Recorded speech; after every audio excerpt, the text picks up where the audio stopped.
बिस्मिल्लाहिर्रहमानिर्रहीम। अस्सलाम वालेकुम। जी बच्चों, कैसे हैं आप लोग? ले जी बच्चों, आज हमारा चैप्टर फिनिश हो जाएगा। रिव्यू एक्सरसाइज 3 करने लगे हैं। रिव्यू एक्सरसाइज हमेशा बड़ी अहम होती है क्योंकि इसमें एमसीक्यू होते हैं, शॉर्ट सवाल होते हैं जो पेपर में अक्सर आते हैं, तो इसको ज़रूर रेडी करना चाहिए। ठीक है, चलें इसको शुरू करते हैं। देखें, पहले एमसीक्यूज़ हैं और एमसीक्यूज़ पेपर में आते हैं काफ़ी सारे, तो ये ज़रा देखते हैं कि इसमें क्या चीज़ें कह रहा है। इसको समझना ज़रूरी है क्योंकि इसके आंसर पीछे अब लिखे हुए हैं, लेकिन समझ होनी ज़रूरी है। पहला है, if in a right angled triangle. एक ट्राइंगल है आपके पास, मुसल्लस है जो राइट एंगल है, 90 डिग्री का उसमें जाविया एंगल बन रहा है। जैसे ये मैंने बनाने की सामने कोशिश की, मैं आपको दिखाता हूँ, ये देखें। ठीक है जी, इसमें ऐसे ए सी बी, अक्सर वो ए सी बी करता है। सी के ऊपर जो है यहाँ पे 90 डिग्री एंगल बन रहा होता है, बिल्कुल ऐसे सीधी लाइन जाती है ऊपर की तरफ।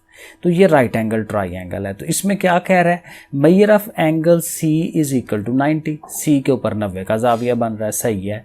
देन स्मॉल सी, ये कैपिटल सी होता है ना, ये कैपिटल सी है, बड़ा सी। स्मॉल सी होता है उसके सामने वाली जो लंबाई है, ये वाली जो लंबाई है ना, इसको स्मॉल सी कहते हैं। तो वो क्या होगा, तो ये मैंने पहले बताया हुआ है कि 90 के सामने वाली जो साइड होती है ये हाइपोटेन्यूस होती है। इसको उर्दू में वितर कहते थे। तो ये हाइपोटेन्यूस है, तो ये हाइपोटेन्यूस हमें याद रख लेना है। ठीक हो गया, आगे चले। नंबर 2 है, if in a right angle triangle. फिर वही राइट एंगल ट्राइंगल है और फिर वो कह रहा है कि एंगल सी जो है वो 90 डिग्री है, जैसे यहाँ पे बनाया हुआ है, ओके है। एंड एंगल ए के ऊपर जो एंगल है, जाविया है, इज़ द बेस एंगल। जाहिर है ये बेस है ना, ये नीचे वाली लाइन, उसका ये वाला एंगल है, एंगल ए। अच्छा, फिर क्या है, देन बी इज़ कॉल्ड। अब ये बी क्या है, तो बी देखें वो क्या होता है, वो कैपिटल बी के सामने वाली साइड को स्मॉल बी कहते हैं। तो ये स्मॉल बी का पूछ रहा है, तो ये जाहिर है ये बेस है, ये बेस होती है, ये हाइपोटेन्यूस होता है, और ये इसको परपेंडिकुलर भी कहते हैं और एल्टीट्यूड भी कहते हैं, दोनों नाम है इसके। ठीक है, तो ये देखें इसका फिर नाम क्या आ जाएगा, बेस आ जाएगा, क्योंकि ये बी है इधर, तो ये बेस है। बी कैसे होता है, वो कैपिटल बी के सामने वाली साइड। आगे चले, number 3, in a right angle triangle. फिर राइट एंगल ट्राइंगल के ऊपर ये आ गया, द साइड, कौन सी side, opposite to the right angle, right angle के सामने वाली साइड। तो फिर वही ये हाइपोटेन्यूस ही है, तो ये देखें हमने हाइपोटेन्यूस उसको कह देना है। ठीक हो गया, आगे चले। एन आर्क, आर्क होती है एक तो होती है ना सीधी लाइन, ठीक है, उसको स्ट्रेट लाइन कहते हैं। एक होती है आर्क, आर्क होती है टेढ़ी लाइन। ठीक है, और वो अक्सर जो है ना वो हम सर्कल के अंदर करते हैं। मैं आपको दिखाता हूँ अभी। An arc whose measure is, उसकी जो मेजरमेंट है, is less than 180 degree, 180 degree जाविये से कम हो। अब ये ज़रा मैं आपको दिखाता हूँ, ये ऐसे ज़ुबानी समझ नहीं आनी, ये मैंने सर्कल बनाया है सामने, तो ये ज़रा आपको दिखा देता हूँ। अब ये ज़रा मैंने जूम इन किया हुआ है, हम ये देखें। अब ये एक सर्कल है ना, तो ये इसका सेंटर है। तो यहाँ देखें मैंने ये 2 नुक्ते लिए हैं, तो इनके दरमियान इसको आप ए कह लें, इसको आप बी कह लें। तो ए से लेके बी तक जो है ना, ये इसको हम कहते हैं माइनर आर्क। माइनर होती है छोटी। छोटी क्यों है, क्योंकि देखें यहाँ से आप इधर लाते हैं और यहाँ से इधर लाते हैं, तो ये जो एंगल बनता है ना जाविया, वो 180 से छोटा होता है। 180 जाविया कौन सा होता है, ये ज़रा देखिएगा। ये सीधी लाइन है ना, तो इधर से घूम के इधर तक, तो ये जो आधी चीज़ होती है ना, आधा सर्कल, ये एक 180 डिग्री का जाविया बनाता है, 180 का। तो ये तो उससे छोटा बन रहा है, तो इसलिए ये जो आर्क बनती, ये आर्क है। ठीक है, ये जो तिरछी लंबाई है इसको हम आर्क कहते हैं। ठीक है, कॉस, उर्दू में कॉस कहा जाता है। तो ये छोटी वाली है, माइनर है। लेकिन अगर इधर से घूम के इधर जाएंगे तो ये मेजर आर्क हो जाती है, क्योंकि देखें इसका एंगल जो है, ये देखें आधे सर्कल से ज़्यादा बन रहा है, 180 से ज़्यादा बन रहा होता है। ये मेजर आर्क है। ये आगे बड़ी क्लासों में बड़े फ़ायदे देगी 9-10 के अंदर आपको, तो ये मैंने कहा चलें आपको साथ बता देता हूँ। आगे चलें जी, आगे कौन से वाला हम कर रहे थे, हाँ, तो ये माइनर आर्क हो गई ना जो मैंने आपको समझा दिया। अब नंबर 5 पे आ जाएं। अ स्ट्रेट लाइन, एक सीधी लाइन है, दैट टचज, जो सिर्फ टच करती है, अ सर्कल, एक सर्कल को, दायरे को, एट अ सिंगल पॉइंट, एक ही नुक्ते के ऊपर, एक्सटर्नली, बाहर से, इज कॉल्ड, उसको क्या कहते हैं, टेंजेंट कहते हैं। ये भी मैं आपको ये इसकी फिगर ज़रा बना के, क्योंकि ये बड़ी इंपॉर्टेंट चीज़ें हैं, ये हमने ये 9-10 बच्चों को पढ़ाते हैं।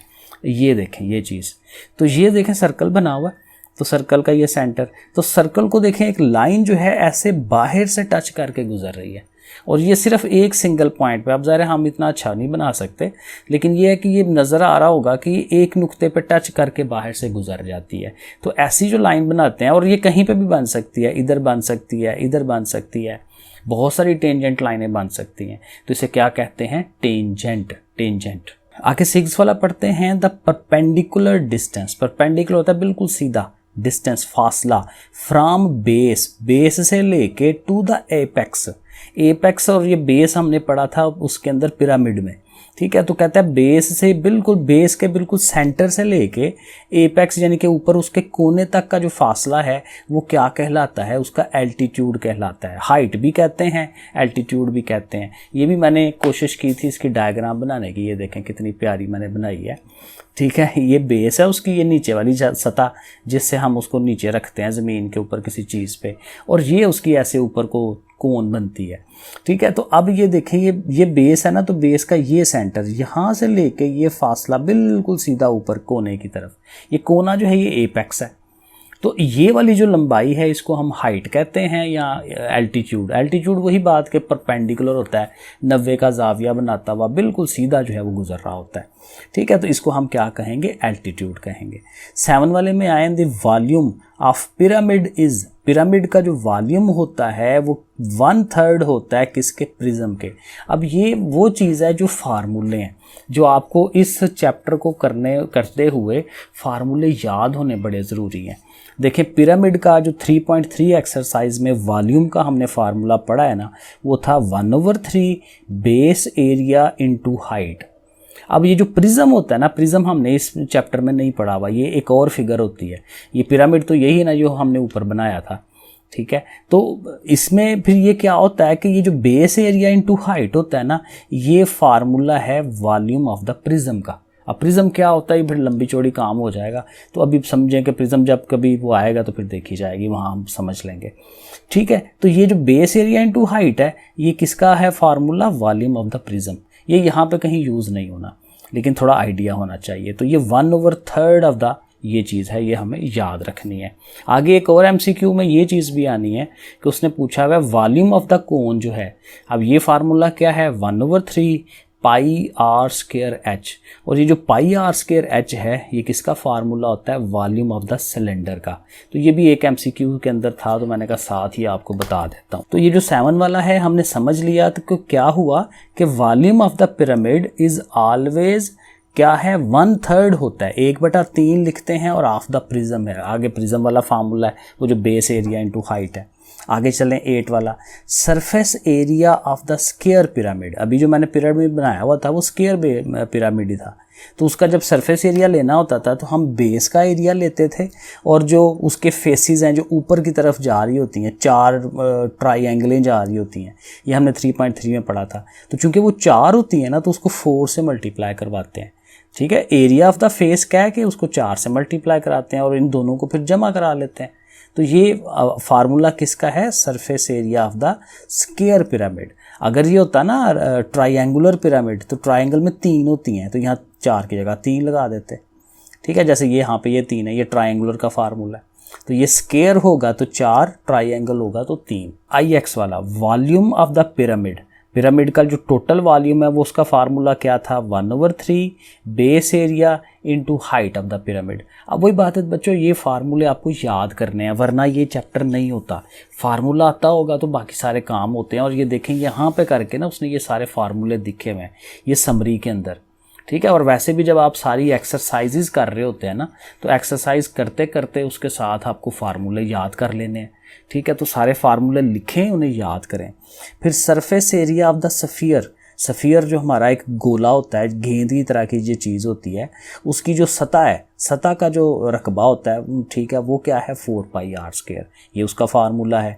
कोन का वॉल्यूम अभी मैंने आपको बताया 1/3 area of the base into height, ये कोन का फार्मूला है। 1/3 बेस का एरिया और उसकी हाइट। कोन जाहिर है जो वही शक्ल है जो हमारी आम आइसक्रीम खाने वाली जो कोन होती है उसकी तरह की, ठीक है। तो ये फार्मूले हैं, ये फार्मूले ज़ाहिर है याद करने हैं, रट्टा करना है इनको।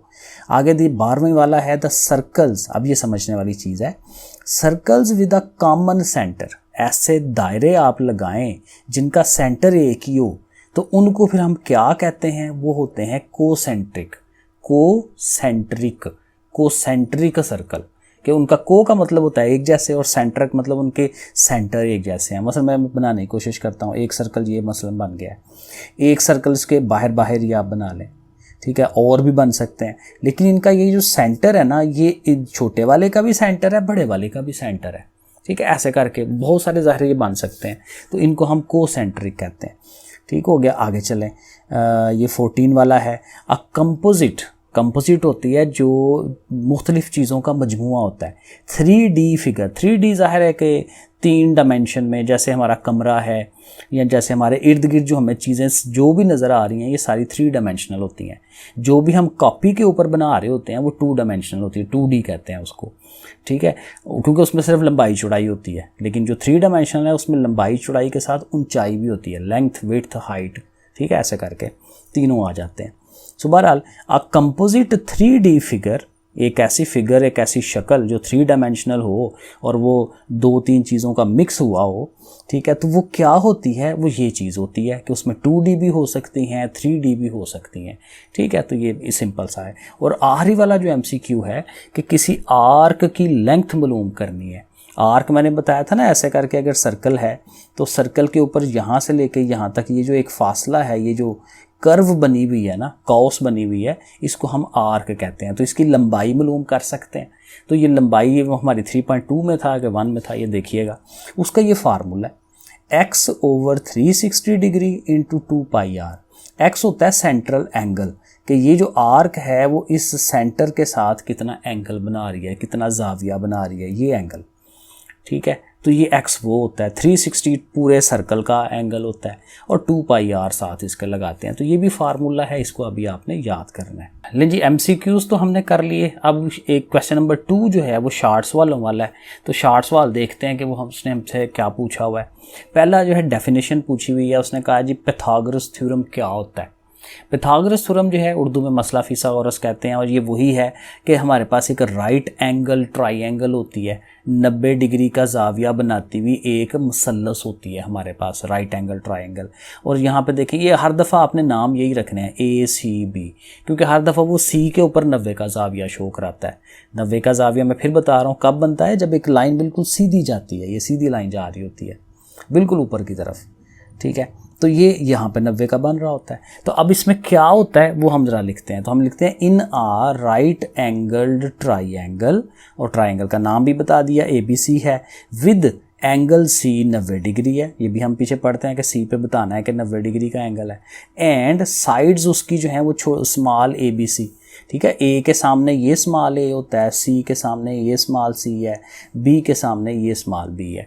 तो फिर इसका फार्मूला है, फार्मूला मैंने पहले भी आपको समझाया हुआ है कि ये क्या होता है कि ये जो हाइपोटेन्यूस होता है उसका स्क्वायर लिया जाता है, उसको अकेला रखा जाता है, और ये जो दोनों हैं बेस और एल्टीट्यूड, इन दोनों का भी स्क्वायर लेते हैं, लेकिन इन दोनों को अलग रखते हैं। ये दोनों एक तरफ होते हैं और ये एक तरफ होता है। तो ये देखें, C का स्क्वायर एक तरफ है, A का और B का स्क्वायर एक तरफ है, लेकिन ये चूँकि दोनों चीज़ें हैं तो उनको प्लस भी करवा दें। तो ये फार्मूला बन जाता है कि C का square is equal to A square plus B square, या आप ये कहते हैं हाइपोटेन्यूस का square is equal to base का स्क्वायर एंड एल्टीट्यूड का स्क्वायर, ठीक है। तो ये क्या चीज़ है, ये पाइथागोरस थ्योरम है। आगे उसने सरफेस एरिया पूछा हुआ है सफ़ियर का, तो ये भी फार्मूला है। तो सफ़ियर का फार्मूला, गोले का, गेंद का, उसकी जो ऊपर वाली सतह है उसका कैसे कैलकुलेट करते हैं, 4πr²। आर का पता हो तो वैल्यूज़ लगा के, पाई की वैल्यू 22/7, तो हम उसको फाइंड कर लेते हैं। फिर उसने कोन का वॉल्यूम पूछा हुआ है, तो उसका भी फार्मूला है, हमने पढ़ा था 1/3 πr² है। H उसकी टोटल ऐसे ऊपर की तरफ हाइट होती है, और R जो उस पर सर्कल बन रहा होता है कोन का, ऐसे करके और ऐसे करके ये बन रही होती है ना कोन। तो सर्कल का जो रेडियस बन रहा होता है उसको हम R कहते हैं। तो वो वैल्यूज़ लगा के हम वॉल्यूम ऑफ द कोन मालूम कर लेते हैं। फिर कुछ ये डेफिनेशनें पूछी हुई हैं, किस बताएं भाई सेक्टर क्या होता है। सेक्टर बेसिकली ये है कि एक दायरा होता है, तो दायरे में वही बात कि दायरे के 2 जगहों पे आप 2 नुक्ते ले लेते हैं A और B, और उनको आप सेंटर के साथ मिलाते हैं। तो ये बेसिकली आपके पास दो रेडियस बन जाते हैं, ओ से लेके बी तक भी एक रेडियस है, ओ से ए तक भी रेडियस है, और रेडियस ऑलवेज बराबर होता है, रदास बराबर होता है एक दूसरे के। तो अब ये कर्व और उनके अंदर ये जो हमारे दोनों रेडियस हैं उनके दरमियान ये जो जगह घेरी हुई है ना, इस जगह को हम सेक्टर कहते हैं। तो ये देखें, हम इंग्लिश में उसको लिख देंगे, a sector is a region. Sector क्या होता है? एक रीजन, मतलब कि एक जगह होती है, ऑफ अ सर्कल, ज़ाहिर सर्कल की होती है, विच लाइज, जो है पड़ी हुई है, बिटवीन एन आर्क, एक आर्क के दरमियान, एंड टू रेडियाई, रेडियस को रेडियाई कह देता है, उसकी रेडियस की जो जमा है वो रेडियाई है, दो रेडियाई हैं, एक ये वाला एक ये वाला, तो इनके दरमियान जो जगह घिरी हुई है इसको हम क्या कहते हैं? सेक्टर कहते हैं। तो ये हम इसको लिख देंगे। फिर एक होता है कॉर्ड। कॉर्ड ये होता है कि एक सर्कल है ना, तो उसके कोई से दो नुक्तों को मिलाने वाला एक हद है, एक स्ट्रेट लाइन है, ठीक है। तो अब कोई भी हो सकती है, इधर को जा सकती है, इधर को जा सकती है, कोई भी हो सकते हैं, कोई भी बना सकते हैं। अ लाइन सेगमेंट, एक लाइन का एक हिस्सा, जॉइनिंग टू पॉइंट्स, जो मिलाता है, जॉइन करता है, मिलाता है, टू पॉइंट्स, दो नुक्तों को, ऑन अ सर्कल, सर्कल के ऊपर, इज कॉल्ड अ कॉर्ड, कि एक सर्कल के दो नुक्तों को मिलाता है, उसको कॉर्ड कहते हैं। और कोसेंट्रिक सर्कल्स हमने एमसीक्यूज में पढ़े थे कि ऐसे सर्कल होते हैं जिनका सेंटर एक जैसा होता है। तो ये मैंने बना के भी दिखाया हुआ है कि ये सेंटर है, कि ये है, कि ये है, और भी बन सकते हैं बहुत सारे। The circles with common centre, centre उनका कॉमन है, एक जैसा है, ठीक है, आर कोसेंट्रिक सर्कल्स, ठीक है। और एक था सेंट्रल एंगल, दरमियान वाला, सेंटर वाला एंगल क्या है? तो वही बात कि एक कर्व जो है, ये वाली जो कर्व है वो सेंटर के साथ कितना एंगल बना रही है, उसको सेंट्रल एंगल कहते हैं।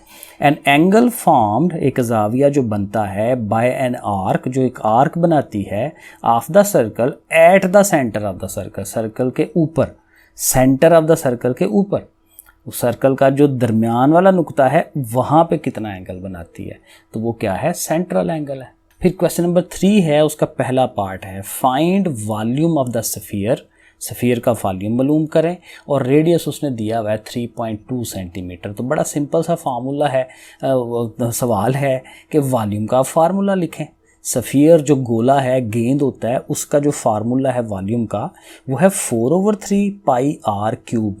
जब भी वॉल्यूम होता है उसमें पावर 3 लगती है, जब वो होता है ना सरफेस एरिया, वहाँ पे 2 पावर आती है। बहरहाल तो आपने फार्मूला लगाना है और वैल्यूज़ लगा देनी है। 4/3 लिखेंगे, पाई की वैल्यू 22/7 होती है, पिछली एक्सरसाइज में बार बार बता चुका हूँ।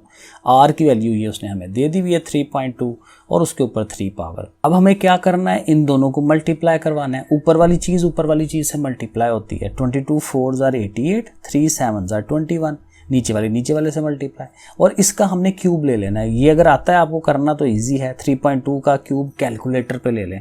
मैं आपको दिखा देता हूँ मेरा कैलकुलेटर किधर है, क्योंकि बाज़ बच्चों को नहीं पता होगा। तो आपने क्या करना है? 3.2 लिखना है, ये आपके सामने नज़र आ रहा है, और यहाँ क्या पावर लेनी थी? 3। तो ये देखें 3 पावर वाला भी बना हुआ है। आप शिफ्ट के साथ इसको दबाएंगे ना तो देखें उसके पास 3 पावर भी बन जाती है। तो इक्वल टू दबाएं तो आपको वो वैल्यू देगा, ऐसे दबाएं, SD वाले बटन को दबाएं, पॉइंट में आंसर आ जाता है 32.768। वो देखें ये मिल गया। तो ऐसे करके आप 3 पावर ले सकते हैं। अब क्या करना है? फिर देखें, अभी मल्टीप्लिकेशन है, ऊपर वाली से फिर मल्टीप्लाई, 88 को इससे मल्टीप्लाई करें, ये आएगा। 21 फिलहाल नीचे ही है। अब 21 को एंड पे जाके उससे डिवाइड करवा दें। इसको पहले लिखें कैलकुलेटर में, बाद में इसको लिखें तकसीम, ठीक है ना। ये लिख के डिवाइड का बटन दबा के फिर इसको लिखें, इक्वल टू दबाएं तो आपको ये वैल्यू दे देगा। तो ऐसे करके ये आंसर आ जाना है। कैलकुलेटर यूज़ करना ज़रूरी है, क्योंकि ये सवाल ऐसे हैं कि आप हल वो करने बैठ जाएंगे ना, वो नहीं होना, फिर कैलकुलेटर ही हम आपको करके देगा, बहुत लंबा काम हो जाता है। अगला जो सेकंड पार्ट है, यहाँ पे भी वॉल्यूम फाइंड करने के लिए कह रहा है किसका? कोन का, और कोन का रेडियस भी दे दिया और उसकी हाइट भी दे दी है, क्योंकि कोन वाले सवाल में कोन की ऊपर लंबाई भी, ऊंचाई भी तो होती है ना, तो वो जो ऊंचाई है उसका पता होना भी ज़रूरी है। तो रेडियस का भी है, तो फार्मूला कोन का लगाएंगे जो हमने याद किया होगा, 1/3 पाई r² h। तो 1/3 लिखा, पाई की वैल्यू 22/7, आर की वैल्यू 3 है तो 3 लिखेंगे, ऊपर स्केयर है स्केयर लगाएं, और एच हमारा 4 है उसकी जगह 4 लिख दें। अब इसको हल कर लेना है, 22 ऊपर ही है, 3 3 9 हो जाएगा, या ये कर लें 22 को 4 से कर लें मल्टीप्लाई पहले, और ये चूँकि 2 पावर है ना 3 की, तो 1 3 ये भी है, तो ये कट जाएगा, 1 रह जाएगा। ठीक है, तो 22 4 88, 60 3 है और 7 जो है वो नीचे है। अब वही बात इजी हो जाएगा, 88 को 3 से मल्टीप्लाई करवाएं, 7 नीचे है और 7 जब उसको डिवाइड करवाएगा तो 37.7 जो है वो आ जाएगा। फिर तीसरे पार्ट में उसने कहा जी एक ए साइड दी हुई है 2.4 सेंटीमीटर, सी वाली जो साइड है वो 2.6 है, ट्राइंगल दी हुई है उसने ABC, और वो कौन सी ट्राइंगल है, राइट एंगल ट्राइंगल है, और एंगल C 90 का है, जैसे पहले भी वो कहता है। तो फाइंड क्या करना है, B को फाइंड करना है। तो आप हमेशा इस तरह के सवाल में ना एक हल्की सी डायग्राम बना लिया करें, ऐसे करके राइट एंगल ट्राइंगल, और ये हमारा कैपिटल A था, ये C था, ये B था। मैंने कहा था इसको याद रख लें क्योंकि C के ऊपर 90 का जाविया बनता है, तो C के सामने ये स्मॉल c है, ये स्मॉल a है, ये स्मॉल b है। तो फिर मतलब क्या, b फाइंड करना है ना, तो ये वाली चीज़ फाइंड करनी है। तो पाइथागोरस थ्योरम लगाएंगे। पाइथागोरस थ्योरम में 90 के सामने वाली साइड हाइपोटेन्यूज अकेली होती है, c को अकेला रखना है, a और b को अलग रखना है। c की वैल्यू यहाँ से उठाएं 2.6 है, ऊपर स्केयर है, a की वैल्यू लगाएं 2.4, ऊपर स्केयर है, b को वैसे ही रहने दें क्योंकि b तो मालूम करना है। अब कैलकुलेटर में स्केयर ले लें, स्केयर का फार्मूला, और कैलकुलेटर में स्केयर लेना है तो वो भी साथ उसके लिखा हुआ है। ठीक है, वो भी बाज़ बच्चों को अगर नहीं आइडिया तो मैं बता देता हूँ। किसका स्केयर लेना है, 2.6। एक दफ़ा देख लें, ये करके ना ये स्केयर बना हुआ है x के ऊपर स्केयर, तो इसको बटन को दबाएं, देखें ऊपर स्केयर बन जाता है। ठीक है, फिर इक्वल टू दबाएं, और ज़ाहिर ऐसे वो बटे में दे देता है ना, SD बटन दबाएं तो 6.76 ऐसे मिल जाता है आपको। ठीक है, और स्केयर लेने का एक और तरीका भी है, उस रकम को उसी रकम से मल्टीप्लाई करवा दें, 2.6 मल्टीप्लाई 2.6। तो इसी तरह इसका भी स्केयर लेंगे, ये आ जाएगा। फिर चूंकि b मालूम करना है, इसको उठा के उधर ले जाएंगे, b को अकेला करेंगे, तो ये उधर जाके फिर माइनस होगी क्योंकि इधर प्लस की हो रही है, माइनस आ गई। अब दोनों को माइनस कराएं, ये लिखें माइनस ये लिखें, और ये एग्जैक्टली 1 आएगा क्योंकि ये 6.76 है, ये 5.76 है, तो माइनस होके 1 आएगा। और चूँकि ये b का स्केयर इक्वल टू 1 आया है, तो स्केयर को ख़त्म करने के लिए हमेशा अंडर रूट लिया जाता है। ठीक है, और अंडर रूट लेंगे तो आंसर वो 1 का अंडर रूट भी 1 ही आता है, 1 का चाहे स्केयर लें चाहे अंडर रूट लें, उसने वही रहना होता है। तो b की वैल्यू 1 मिल जाएगी। अगला पार्ट है, यहाँ वो कहते हैं आर्क लेंथ मालूम करें। वही जो सर्कल बनता है ऐसे और उसकी एक आर्क बनती है ये वाली, तो इसकी लंबाई मालूम करें, और साथ एरिया ऑफ द सेक्टर भी मालूम करना है, सेक्टर का एरिया भी। और उसके लिए कंडीशंस क्या हैं, ये पार्ट पहला सवाल जो है उसका कि आर रेडियस दिया हुआ है 5 सेंटीमीटर, और उसका जो एंगल है सेंट्रल एंगल वो दिया हुआ है 60 डिग्री। अब आर्क लेंथ का फार्मूला हम लिखेंगे, x/360 2 पाई r, ये मैंने MCQs में आपको बताया था। तो x की जगह ये डिग्री है, एंगल है, जाविया है, तो ये 60 डिग्री x की जगह पे आएगा, 2 वैसे ही आएगा, पाई जो है वो 22/7 है, और r जो है वो दिया हुआ है उसने 5, वो r की जगह 5 लिख लें। अब इसे हल करना है, पहले इनको कटवा लें, 0 0 कटवाएं, 6 बार 36, 1/6 रह जाएगा, 22 2 बार 44 हो जाएगा, 7 नीचे ही है, 5 भी साथ ऊपर है। अब 44 5 देखें, हमेशा वही बात है, ऊपर वाली चीज़ें मल्टीप्लाई होती हैं, नीचे वाले से होती हैं।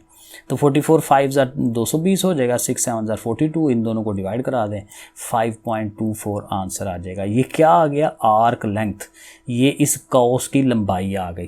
तो ये सेंटीमीटर्स में हम इसको लिख देंगे। अब यहाँ साथ ही जो है एरिया ऑफ द सेक्टर जो है वो फाइंड कर लेना है।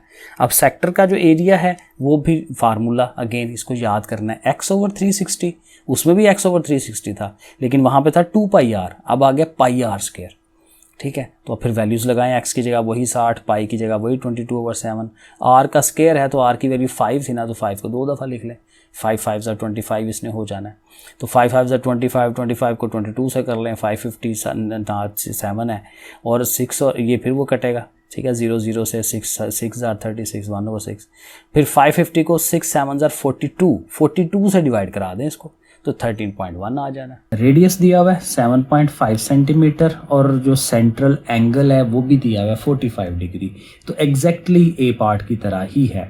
तो पहले हमने आर्क लेंथ उसका फार्मूला लगाना है x/360 2πr, पीछे किया हमने, ठीक है, उनको याद करना है। तो x की वैल्यू हमारी 45 है, वो लिखेंगे, साथ 360 है, 2 है, पाई की वैल्यू 22/7 और रेडियस 7.5 लिख लिया। अब 45 और इसको डिवाइड करेंगे ना 1/8 आता है, ये 360 को अंदर रख के 45 पे डिवाइड करेंगे ना 8 आता है, ठीक है। 22 2s are 44 हो जाएगा, 7 नीचे ही है और ये 7 वैसे ही है। अब ऊपर वाली ये दोनों चीज़ें मल्टीप्लाई होंगी, 44 को और 7.5 को करें वो ये आ गया और 8 7s are 56 वो नीचे आ गया। और अब इन दोनों को बड़े आराम से डिवाइड करवा दें तो 5.89 सेंटीमीटर बन जाता है। तो ये हमारा आर्क लेंथ जो है वो हमने कर लिया। अब एरिया ऑफ द सेक्टर है तो उसमें पाई आर स्क्वायर आता है, साथ ये चीज़ वैसे ही है और ये फिर उसी तरह लिखेंगे, जब कटवाएंगे तो 1/8 बन जाना है। पाई की वैल्यू 22/7 है, आर की 7.5 है, उसके ऊपर स्क्वायर है। अब स्क्वायर का मतलब होता है 7.5 को फिर 7.5 से मल्टीप्लाई करें, जो आंसर आता है उसको 22 से करें, वो ये वैल्यू आ जाएगी। नीचे ज़ाहिर है 7 मौजूद है और 8 7s are 56 क्योंकि दोनों नीचे हैं, दोनों मल्टीप्लाई होंगे, एक ही जगह पे हों मल्टीप्लाई हो जाते हैं।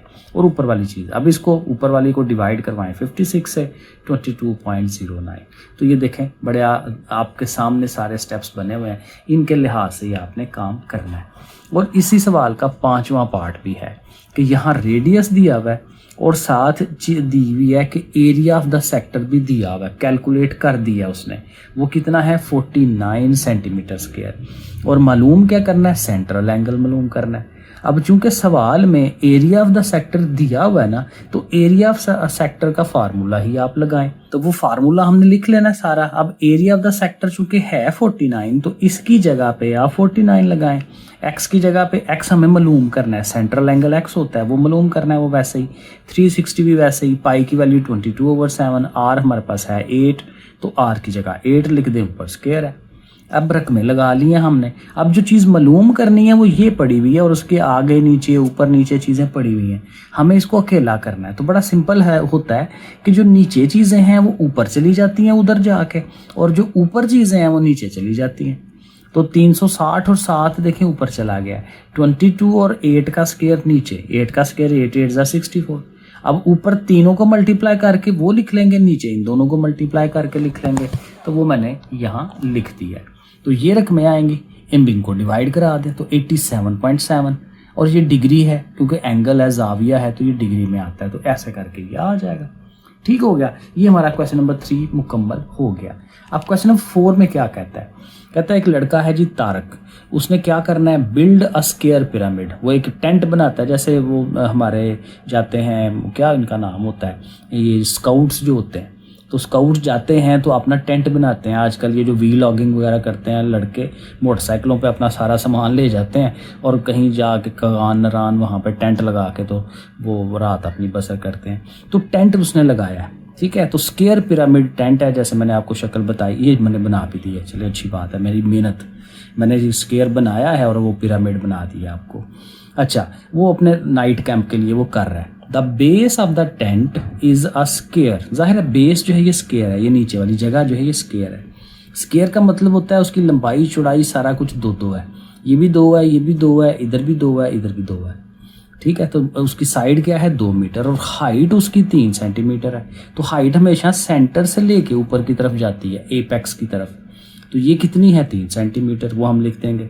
व्हाट इज द स्पेस, जगह कितनी है, occupied by the tent, tent ने कितनी जगह को घेरा हुआ है, यानी कि वॉल्यूम है, टेंट के अंदर कितनी चीज़ आ सकती है। अब देखें कोई चीज़ इधर रख सकते हैं, कोई इधर रख सकते हैं, कोई थोड़ा बंदा खड़ा हो जाए तो इधर को ऊपर को जाएगा। तो अंदर टेंट के अंदर अंदर जो जगह घेरी हुई है उसको हम क्या कहेंगे, वॉल्यूम। तो हमें ये वॉल्यूम मालूम करना है, तो ये चीज़ें लिख देंगे। लेंथ दी हुई है, विड्थ दी हुई है और हाइट जो है वो 3 सेंटीमीटर है, 3 मीटर है सॉरी। तो वॉल्यूम का फार्मूला, किसका वॉल्यूम, पिरामिड का। अगेन देखे ना, फार्मूले आते हो तो सब कुछ हो जाता है। तो वॉल्यूम का फार्मूला है 1/3 base area into height.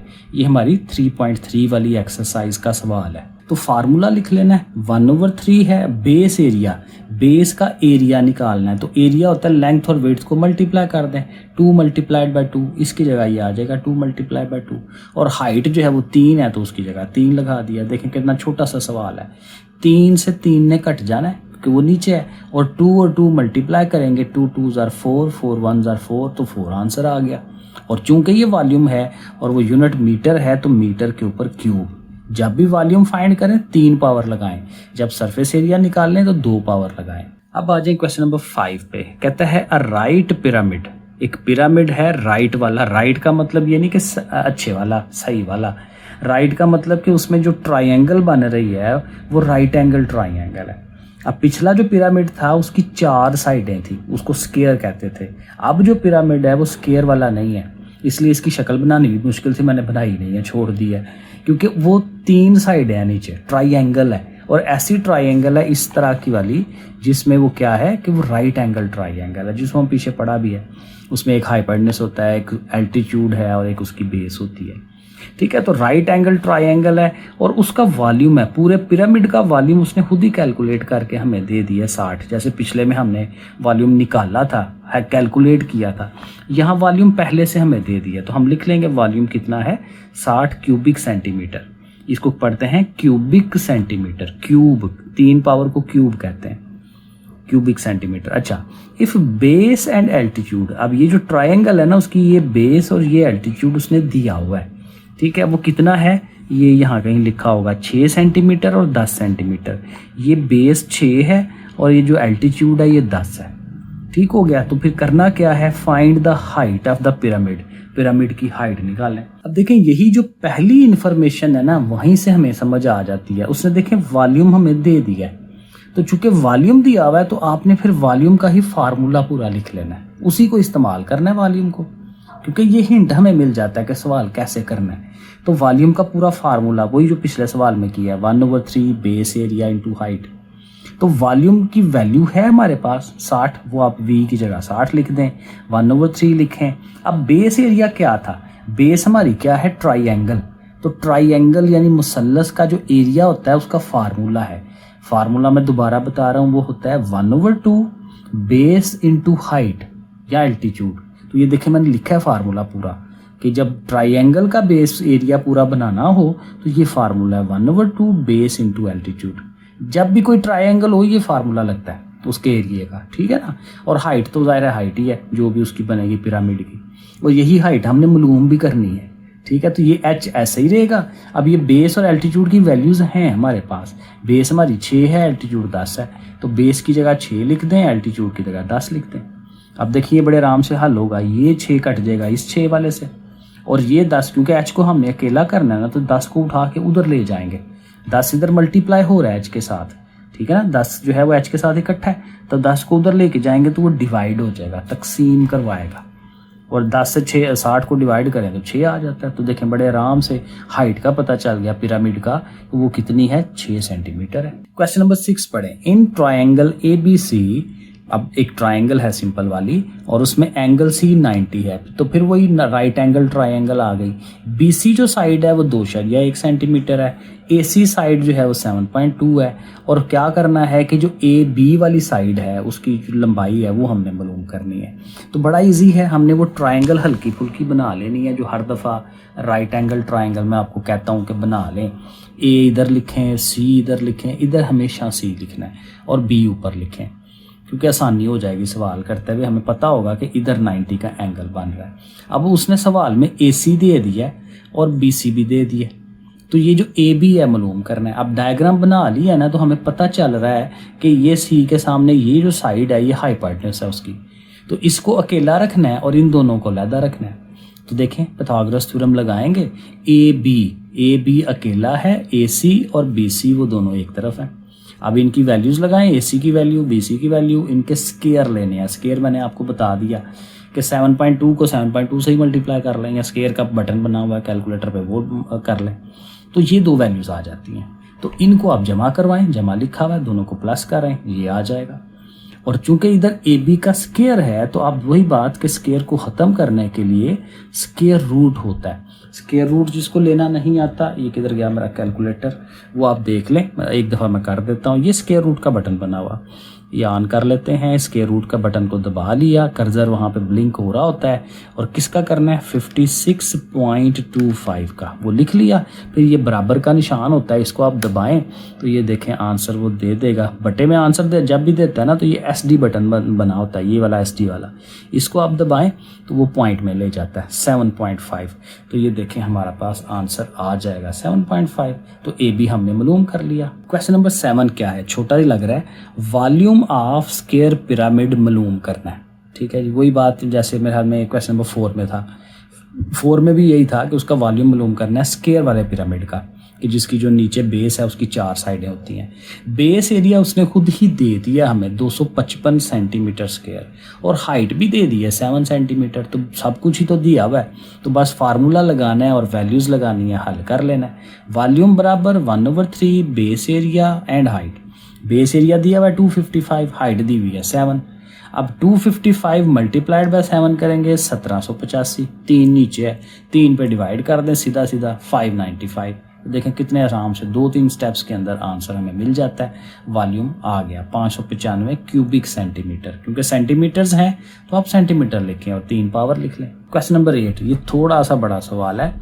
Height of the pyramid, एक पिरामिड है ये, असल में उसने जो मिस्र के अंदर पिरामिड है ना, जो असल बने हुए हैं एहराम मिस्र, ये उनकी जो इन्फॉर्मेशन है ना वो लेके हमें दी है कि भाई असल मालूमात दी हैं आपको, तो यहाँ से ज़रा हल करके बताएं। तो वो जो पिरामिड है ना उसकी हाइट है, ऊंचाई 455 फुट है, बड़ी है, काफ़ी ऊंचाई हो जाती है।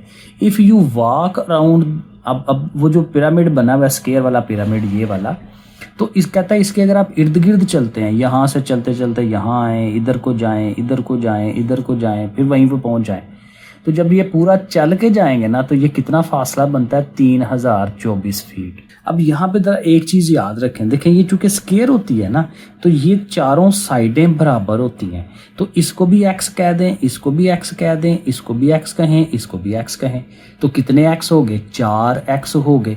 ये मैं सारी बातें क्यों बता रहा हूँ, क्योंकि ये सवाल हल करते हुए लिखनी है, ठीक है। तो ये मैं इसलिए आपको बता रहा हूँ, एक्सप्लेन कर रहा हूँ, ठीक है। x x x और x मिलके 4x हो जाएंगे, तो वो किसके बराबर है, जो उसने बताया 3024 के बराबर। तो ये हम उसकी जगह लिख लेंगे। तो ये मैं अपना सवाल आपको दिखाता हूँ, और साथ उसने ये कहा है कि आपने मालूम क्या करना है, सरफेस एरिया मालूम करना है, कि उसकी जो बाहर बाहर वाली चारों साइडें हैं उसकी सरफेस कितनी है, उसका एरिया कितना बनता है, वो हमें मालूम करके दें। अब एक तो उसने, देखें आप सवाल जब शुरू करते हैं तो एक तो उसने हाइट दे दी है कि वो जो पिरामिड है उसकी एहराम मिस्र की जो ऊंचाई है ना वो 455 फुट है। अब ये जो मैं आपको बता रहा था उसकी जो बेस है सारी स्क्वायर फॉर्म में थी ना, तो सबको हमने x x कहा था, तो ये लिखना है ज़रा। Let x is the one side then 4x बराबर 3024, क्योंकि जो टोटल वो जो चल के जाना है फिर वहीं पहुंचना है, तो चारों एक्सों को मिला के 4x हो जाता है। तो लेकिन इसका फिर फ़ायदा क्या होगा कि हमें x का पता चल जाएगा। ये 4 इधर मल्टीप्लाई हो रहा है, उधर जाके डिवाइड करवाएगा तो 756, कि एक साइड की जो लंबाई है वो 756 फुट है। यानी हमारा ये जो स्क्वायर पिरामिड है ये वाला, उसकी एक साइड, ये जो ये वाली साइड कह लें या ये वाली, सारी एक जैसी हैं, तो वो 756 मिल जाती है। लेकिन अब देखें जब आपने सरफेस एरिया लेना है ना, तो ये देखें मिसाल के तौर पे ये वाली साइड है, तो इसकी ये लंबाई हमें चाहिए, इधर से लेके ये ऊंचाई चाहिए होती है, क्योंकि ये ट्राइंगल है। अभी मैंने पीछे बताया कि एक जो ट्राइंगल होती है उसका एरिया लेना हो तो फार्मूला होता है 1/2 बेस इंटू हाइट। तो ये तो हो जाएगी बेस उसकी, लेकिन हाइट का हमें पता ही नहीं है कि यहाँ से लेके कितना फासला है। उसने हाइट सिर्फ ये वाली दी है, जो सवाल में हाइट है वो यहाँ से लेके यहाँ तक वाली है, इस वाली हाइट का नहीं पता। तो अगर आप ये देखें ज़रा, मैं हल्का सा आपको बना के दिखाता हूँ, क्योंकि आपको फिर आइडिया हो जाएगा कि यहाँ पे तो वही ट्राइंगल बन रही है 90 डिग्री वाली। ये देखें इधर से इसको मिलाएं और ये वाली हाइट हमें उसने दी हुई है, तो ये देखें आपको एक ट्राइंगल बनती हुई नज़र आ रही है, इधर से और इधर से। तो वो मैंने ट्राइंगल देखें ये नीचे बना दी है, इसको अलहदा कर लिया, क्योंकि हमें ये लंबाई चाहिए जिसका नहीं पता, लेकिन हमें ये साइड का भी पता है और इस साइड का भी पता है। ये वाली जो है ये आधी है इसकी, क्योंकि ये देखें ये पॉइंट दरमियान में होता है, ये टोटल है ना, तो टोटल को आधा करें तो ये देखें आधा ये बनता है, ये साइड बनती है। तो 756 को 2 पे तकसीम करें ना तो ये कितना बनता है 378, ठीक है, क्योंकि ये साइड ये वाली साइड फिर हो जाएगी 378 इसको आधा करने से। और ये हाइट जो है ये हमें पहले से उसने बताई हुई है सवाल में 455। तो ये जो तिरछी साइड थी वो हमें मालूम करनी है। तो तिरछी साइड वही 90 के सामने वाली है, हाइपोटेनस है, हाइपोटेनस को अकेला करते हैं, ये एल कह लें इसको कि हमने इसको एल कह दिया, एल मालूम करना है। तो फिर एल एक तरफ होगा और ये दोनों एक तरफ होंगे। तो यहाँ हम लिखेंगे to find the height of the triangle, तो क्या होगा एल का स्क्वायर इज इक्वल टू वो जो दोनों वैल्यूज हैं उनके स्क्वायर्स। अब ये कैलकुलेटर में इनके स्क्वायर्स लें, उनको फिर ज़ाहिर है प्लस करवाना है तो ये चीज़ आ जाएगी, और फिर आपने अंडर रूट लेना है क्योंकि ये स्क्वायर है एल के ऊपर।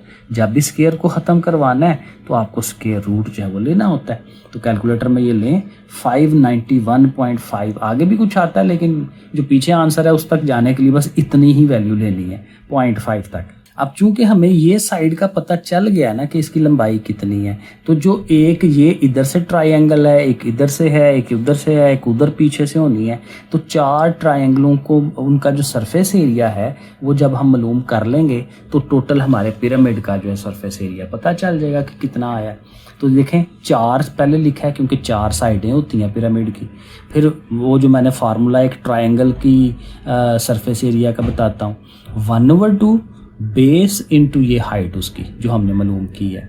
तो अब इसको हम ज़रा हल कर लेते हैं। 2 2s are 4, तो ये 2 ये आ गया, इन दोनों को मल्टीप्लाई करवा लेते हैं, वो ये अमाउंट बनती है 44 71 74। और अब इन दोनों को भी मल्टीप्लाई कर लें तो ये 89 43 48 स्क्वायर फीट। तो ये ज़रा थोड़ा सा बड़ा आंसर आता है। क्वेश्चन नंबर 9 देखें, कहते हैं जी कॉस्ट ऑफ लेदर, ये जो चमड़ा होता है ना उसकी जो खर्चा है, उसकी जो कीमत है is rupees 1500 square metre. Square metre हम लेने जाते हैं तो 1500 रुपये का आता है। स्क्वायर मीटर होता है मीटर इधर को, मीटर इधर को, मीटर इधर को, मीटर इधर को, चारों साइडों से मीटर मीटर हो, और जाहिर है वो स्क्वायर होगा, सारी साइडें बराबर है। तो उतना जितना वो कपड़ा आएगा ना वो कितने का आता है 1500 रुपये का आता है। फाइंड द कॉस्ट, कहता है खर्चा मालूम करें ऑफ 100 फुटबॉल।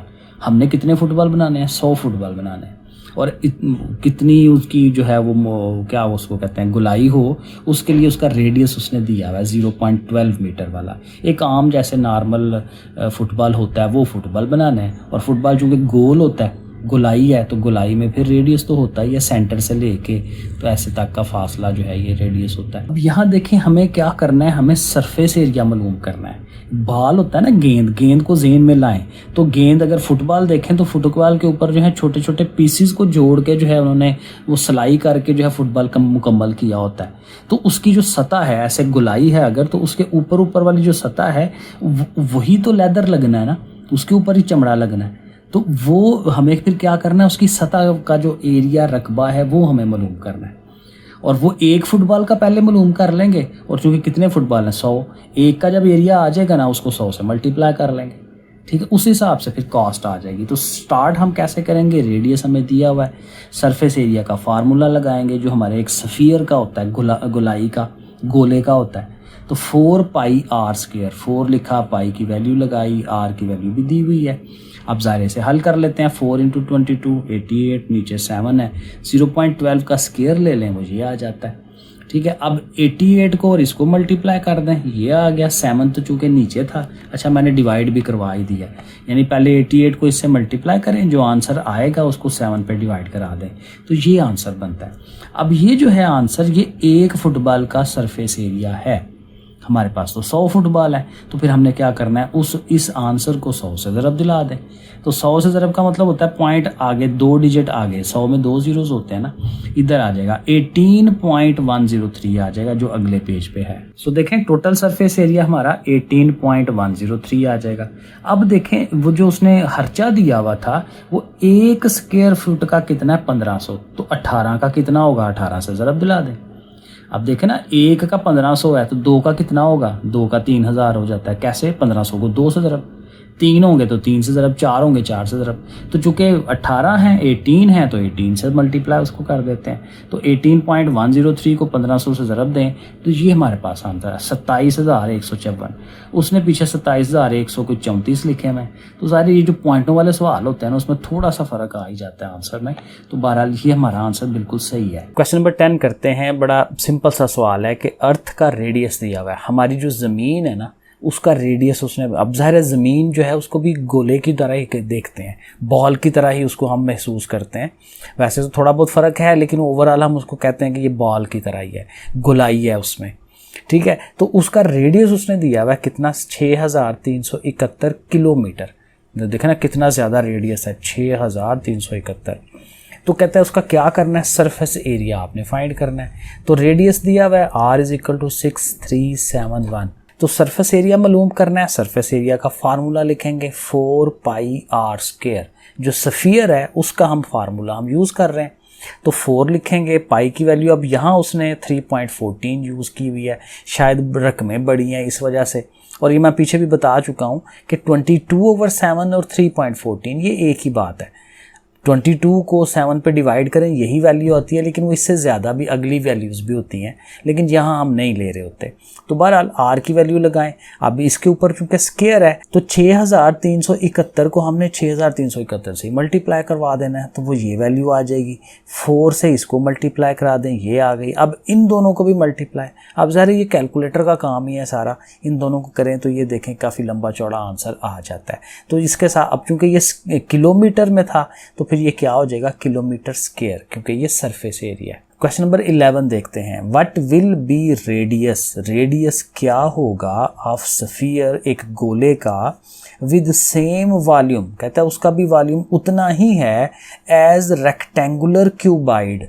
आपके पास एक क्यूबाइड हो, क्यूबाइड ये बना हुआ है, क्यूब होती है जिसकी 3 साइडें हैं, लेंथ विड्थ हाइट, जैसे कमरा है। कमरा बेहतरीन मिसाल होती है क्यूबाइड की। लंबाई चौड़ाई ऊंचाई में फ़र्क होता है, जिसमें लंबाई चौड़ाई ऊंचाई में फ़र्क ना हो, वो बिल्कुल एक जैसे हों तो उसको क्यूब कहते हैं, ठीक है। तो क्यूब में और क्यूबाइड में फ़र्क यही है, क्यूब में ये तीनों साइडें बराबर होती हैं, यहाँ नहीं है बराबर। और ये उसने बताया हुआ है, लेंथ 5 है, विड्थ 3 है, हाइट 4 है। तो ये देखें 5 3 4 हम उसकी बना देंगे, लिख देंगे। अब करना क्या है, इसके हिसाब से हमने किधर जाना है, स्फीयर पे जाना है। तो हम क्या करेंगे, पहले इसका वॉल्यूम मालूम कर लेंगे, क्योंकि उसने स्फीयर का वॉल्यूम मालूम करने के लिए कहा है, और उसने कहा दोनों बराबर हैं, तो जो इसका होगा वही उसका होना है, ठीक है। तो हम इसका हम क्या करेंगे, वॉल्यूम। तो वॉल्यूम ऑफ द क्यूबाइड, और ये बड़ा ही सिंपल फार्मूला है। कमरे का वॉल्यूम लेना हो ना, तो अब लंबाई चौड़ाई और ऊंचाई को मल्टीप्लाई करा देते हैं, लेंथ विड्थ हाइट को मल्टीप्लाई। तो 5 × 4 20 हो गया, 20 3 बार 60 हो गया। तो कितना वॉल्यूम आ गया क्यूबाइड का, 60। अब यही वॉल्यूम स्फीयर का भी होना है। तो स्फीयर के जो वॉल्यूम का फार्मूला है ना, वो आप लिख लें पहले। वॉल्यूम ऑफ द स्फीयर कितना होता है, 4/3 πr³ फार्मूला है, इसे याद करना है। अब जाहिर है ये जो 60 आया वो भी इसी का ही है, दोनों बराबर हैं, ये उसने सवाल में कहा है। क्यूबाइड का वॉल्यूम और स्फीयर का वॉल्यूम ये बराबर है, तो इधर इसकी जगह आप ये यूज़ कर लें। आगे लिखें 4/3, पाई की वैल्यू 22/7, और आर तो मालूम करना है ना, उसको वैसे ही रहने दें। अब वही बात है, आर फाइंड करना है तो इन सब को उधर लेके जाना है। ऊपर वाली चीज़ों ने नीचे चले जाना है, नीचे वालों ने ऊपर चले जाना है। 3 7 21 होता है ना, तो ये नीचे हैं, उधर ऊपर चले जाएंगे। 22 4 88, ये ऊपर है, ये नीचे आ जाएंगे। अब इनको करवा लें मल्टीप्लाई, 60 को 21 से ज़रब दें, ये आ जाएगा। 88 फिर नीचे है, और ज़रा सीधा कर लिया ना, क्योंकि जिसको मालूम करना है वो इधर लिख लिया, इसको उधर लिख लिया। अब इसको इस पर डिवाइड करें, ये 14.318। अब ये है आर का क्यूब, पीछे होता था स्क्वायर, तो स्क्वायर के लिए हम अंडर रूट लेते थे तो वो वैल्यू मिल जाती थी। अब यहाँ अंडर रूट नहीं होगा, यहाँ ये ना आपके कैलकुलेटर के ऊपर इस तरह की शक्ल बनी होती है, हाली अंडर रूट नहीं होता, अंडर रूट के साथ यहाँ 3 बना होता है। ये भी मैं आपको दिखा देता हूँ, ये देखें यहाँ पे करके बना हुआ है। ये जो अंडर रूट और ये डॉट बना हुआ है ना, इसके यहाँ छुपा हुआ है, इस जगह पे कहीं पे होगा, वो आप ढूंढिएगा आपको मिलेगा। अब इसको सॉल्व करने के लिए क्या करना है, आपने ये शिफ्ट के साथ, असल में ये जो चीज़ें ऊपर लिखी होती हैं ये शिफ्ट के साथ होती हैं। आपने ये शिफ्ट का बटन पहले ऑन तो कर लें, शिफ्ट का बटन दबाना है, फिर आपने इस बटन को दबाएंगे तो ये देखें ये शक्ल बनी हुई आ जाएगी, 3 लिखा होगा, अंडरवुड बना होगा और अंदर कर्सर आएगा। अब वहाँ आप ये रकम लगा लें जिसका आपने ये मालूम करना है, 14.318 लिख लें। ठीक है, जब लिख लिया तो फिर इक्वल टू का बटन दबाएं तो ये आपको आंसर जो है देगा 2.428 आ गया। तो ये देखें ये वैल्यू आ जाएगी 2.428, और चूंकि ये 8 है तो 8 को राउंड ऑफ करके इधर 3 कर लें तो 2.43। तो ये एग्जैक्ट बुक के पीछे जो आंसर है उस तरह से मिल जाएगा। क्वेश्चन नंबर 12 पे आते हैं। द वाटर लेवल, पानी की सतह, इन अ सिलेंड्रिकल कंटेनर, एक कंटेनर है जो सिलेंडर की शक्ल का है, यानी वो एक होते हैं ना जैसे पाइप है, पाइप नुमा एक वो इस तरह से गोल सी होती है और ऊपर की तरफ जा रही होती है, उसको हम सिलेंडर कहते हैं और ये असल में हमारी लेबॉर्ट्रीज में होता है। तो वो जो ग्लास ऐसे करके बना होता है ना, उसमें आपने ज़ाहिर है पानी आधा भर लें पानी, ठीक है, तो कहता है वो आप पानी भरा हुआ है ना तो उसकी एक सतह है। फिर आपने क्या करना है, उसमें एक गोला, छोटा सा गोला जो है बेंटा या उसकी तरह की कोई चीज़, मोटा बेंटा जो है वो उसमें डाल देना जो पूरा उसमें दब जाए, चला जाए अंदर। उससे क्या होगा, पानी की सतह थोड़ी सी ऊपर आ जाएगी। ये बातें उसने यहाँ बताई हुई हैं। दोबारा पढ़ें। The water level in a cylindrical container, एक कंटेनर है जो सिलेंडर की शक्ल का है, उसमें पानी की जो सतह है वो कितनी होती है, 1.4 मीटर। 1.4 मीटर तक जो है पानी मौजूद है और उसका जो रेडियस है उस सिलेंडर का वो 0.5 दिया हुआ है। If a spherical solid object, वही एक बेंटा, बड़ा मोटा वाला बेंटा, इज़ कम्प्लीटली सबमर्ज, मुकम्मल तौर पर उसमें डूब जाए, इन द वाटर, उसमें डाल दिया हमने, द वाटर लेवल राइजेस, पानी की जो सतह का जो लेवल है वो थोड़ा सा ऊपर हो जाता है, कितना, 0.3 मीटर। तो find the volume of the sphere, वो जो गोला, वो बेंटा मोटा हमने उसमें डाला है उसका वॉल्यूम निकालना है। अब देखें, लग ये बहुत मुश्किल सवाल रहा है लेकिन ये थोड़ा सा लॉजिकल है, पहेली टाइप है और है बड़ा ईजी है। हमने क्या करना है, पहले कुछ पानी था ना उसके अंदर, हमने पहले उसका वॉल्यूम ले लेना कि पहले से पानी उसके अंदर कितना पड़ा हुआ है, और चूंकि वो सिलेंडर है तो सिलेंडर का जो फार्मूला है वो हमें याद किया होगा, वो हम लिख लेंगे। तो V is equal to volume का formula, V is equal to pi R square H। अब पाई की वैल्यू 22/7, रेडियस उसने दिया हुआ सिलेंडर का 0.5, वो लिख लेंगे, उसके ऊपर स्क्वायर है। एच मतलब कि उसकी कितनी हाइट है, पानी कहाँ तक गया हुआ है वो उसने दिया हुआ था 1.4 मीटर, वो हम लिख लेंगे। अब इसको हल करें, 0.5 का स्क्वायर लें, 0.5 को 0.5 से मल्टीप्लाई करें, 0.25 आएगा, उसको 22 से ज़रब दें, उसको 1/4 से ज़रब दे लें तो वो 7.7 आ जाएगा। नीचे 7 है, इस 7 ने जब डिवाइड करना है 1.7 से 1 जार 7, 7 1 जार 7 तो 1.1 आ जाएगा। तो ये कौन सा वॉल्यूम है, वो वॉल्यूम जब अभी सिर्फ पानी पड़ा हुआ है। अब हम क्या कर रहे हैं, अपना वो बंटा मोटा जो है वो हम उसमें डाल रहे हैं, ठीक है। अब उसमें डाल दिया, अब जाहिर है वो जो हाइट है वो बढ़ जाएगी, बाकी कोई चेंज नहीं आना। अब आफ्टर है वॉल्यूम, अब वो बिफोर था पहले, अब आफ्टर है जब वो बंटा डाल दिया, सफियर डाल दिया उसके अंदर, तो वॉल्यूम ऑफ द वाटर अब क्या हो जाएगा, उसको V2 कह लेते हैं, पाई आर स्क्वायर H, फिर वही फार्मूला, पाई की वही वैल्यू, आर वही है रेडियस, क्योंकि सिलेंडर तो वही है तो उसका वही रेडियस होगा। लेकिन अब हाइट 1/7 हो गई है, क्योंकि पहले कितनी थी 1/4, और अब वो बंटा डालने से उसकी हाइट 0.3 इजाफा हो गया है। तो 1.4 में 0.3 ऐड करेंगे ना, 1.4 और 0.3 ऐड करेंगे 1.7 हो जाता है। अब ये 1.7 है। अब इसको उसी तरह हल करें, 0.5 का स्क्वायर लें, इससे मल्टीप्लाई, ये 935 आता है, उसको फिर 7 पे डिवाइड करा दें, 1.3357 आ जाता है। अब देखें ये पहला वॉल्यूम, अब ये नया वॉल्यूम किसकी वजह से बढ़ा है, उस गोले की वजह से बढ़ा है। तो उस गोले का वॉल्यूम कितना होगा, इसमें से ये पुराने वाले को माइनस कर दें, क्योंकि वो जो फ़र्क आ रहा है वो फ़र्क उसी का वो जो गोला डाला है हमने, बंटा डाला है, तो फिर फ़र्क का मतलब होता है माइनस करवाना, इसमें से आप ये माइनस करा दें। तो बड़ा सिंपल सा काम अब ये हो जाएगा कि दोनों वॉल्यूम्स को हमने माइनस करा देना है, बड़े को पहले रख लें, छोटे को आगे रख लें, तो माइनस कराएं तो 0.2357, इसमें से ये आपने माइनस करा देना है। अब 13 वाला क्वेश्चन, ये क्या है, the surface area of a hemispherical object. कौन सा ऑब्जेक्ट है, हेमी, यानी एक पूरा गोला जिसको हमने दरमियान से काट लिया है, आधा गोला, ठीक है। तो आधे गोले का जो सरफेस एरिया, उसकी सतह का रकबा जो है वो 4587, ये जो भी लिखा हुआ है ये वाला है, ओके, ये उसने कैलकुलेट हमें करके दे दिया। What will be the diameter of the hemisphere. Diameter कहाँ से मालूम होगा? रेडियस से। पहले रेडियस निकाल लेते हैं, क्योंकि रेडियस को डबल करेंगे तो वो डायमीटर हो जाता है। डायमीटर डबल होता है रेडियस से। तो सरफेस एरिया की बात उसने की हुई है ना, तो सरफेस एरिया का फार्मूला लगाएं। और ये किसका है? हेमिस्फीयर का। हेमिस्फीयर का 3 पाई आर स्क्वायर होता है। अब ये सरफेस एरिया उसने दिया हुआ है ना, वो वैल्यू हम लगा लेते हैं। ये वैल्यू उठा के इधर 3 लिखें, पाई की वैल्यू 22/7 लिखें, आर मालूम करना है उसको वैसे ही रहने दें। अब वही बात, जिसको मालूम करना है उसको अकेला करें। 3 और 22 ऊपर है ना, इन्होंने नीचे जाना है। 3 22 are 66, वो नीचे चले गए। 7 नीचे है, वो ऊपर चला गया, ऊपर आ गया। ठीक है, अब वही बात कि इन दोनों को मल्टीप्लाई करवाएं, ज़रब दें, वो ये आ जाएगा। 66 से डिवाइड करा दें। साथ मैंने उसको सीधा कर दिया, ये इधर वो उधर कर सकते हैं ऐसे। तो इसको डिवाइड कराएंगे 486.5। कैलकुलेटर का काम है सारा। और चूंकि अब स्क्वायर है तो स्क्वायर रूट कैलकुलेटर के ऊपर ये बटन बना हुआ है, इसको आप ऐसे करके करें तो 22.057। तो ये 5 है ना, तो इसको राउंड ऑफ करके उसने 1 ले लिया बुक वाले ने, तो 22.1 बन जाता है। ठीक है, 5 या 5 से बड़ी वैल्यू हो तो पीछे, हाँ, इसको अगर हम छोड़ें तो पीछे 1 कर देते हैं, मतलब एक इजाफा कर देते हैं। 0 है तो यहाँ पे 1 हो जाएगा।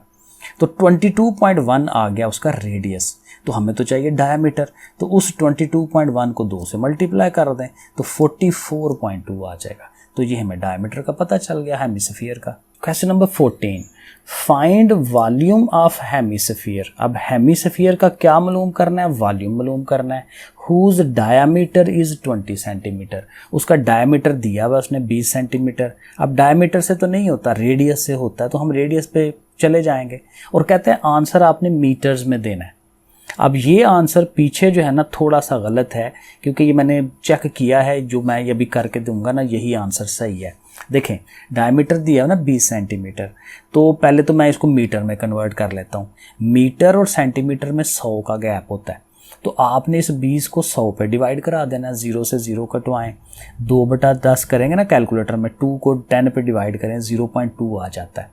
तो ये हमें डायमीटर मिल गया मीटर्स में, सेंटीमीटर से मीटर में आ गए। अब चूंकि डायमीटर तो फार्मूले में यूज़ नहीं होता, रेडियस यूज़ होता है, तो रेडियस क्या होता है? 2 पे डिवाइड करें, क्योंकि रेडियस आधा होता है डायमीटर का, डायमीटर डबल होता है ना, अभी पीछे सवाल में किया था। तो इसको फिर 2 पे डिवाइड करें तो वो रेडियस आएगा। 2 एक बार 2, 0.1 आ गया। अब ये आ गया रेडियस। अब हेमिस्फीयर का जो वॉल्यूम का फार्मूला है वो लगा लेते हैं। पूरे गोले का होता है 4/3 पाई आर स्क्वायर, लेकिन चूंकि ये हेमी है, आधा है, तो फिर 4 की जगह 2 लिखा जाता है फार्मूले में, 2/3 पाई आर क्यूब। अब लगाएं वैल्यूज, 2/3 लिखें, पाई की वैल्यू 22/7 लिखें, आर की जगह ये जो 0.1 है उसको लिखें। अब 0.1 का क्यूब लेना है, तो क्यूब जो है 1 1 जार 1 1 1 जार 1 वो 1 नहीं रहता है, लेकिन ये जो पॉइंट है ना आगे ये 2 जीरोज आ जाते हैं। ये कैलकुलेटर में करें, यही आंसर आएगा 0.001। ये मैं करके दिखाता हूँ, क्योंकि जो कैलकुलेटर में खुद करेंगे ना बच्चे, उनको शायद ट्रबल आए। ये देखें, 0.1 का क्यूब लेना है। क्यूब जो है ना ऐसे करके भी ये पावर ऐसे वो बनती है, तो जितनी मर्जी पावर ले लें, 3 पावर लेनी है ऐसे करके। अब देखें, एक तो ये देखें 1/1000 आंसर है, पॉइंट में लेके जाएं तो वो इस तरह से आंसर दे देता है 1 × 10 की पावर -3। तो -3 असल में ये इसका मतलब ये होता है कि पॉइंट जो है ना 3 हिंस से पीछे गया हो। तो ये देखें 1 2 3 हिंस से पीछे गया हुआ है। अब ये चीज़ें भी आपने 9-10 में जाके समझनी है, ठीक है? तो ये भी ज़रा अब आगे जाके पता चलेगा, या जो भी वो लिख देता है उससे डायरेक्ट ही कर लें ना।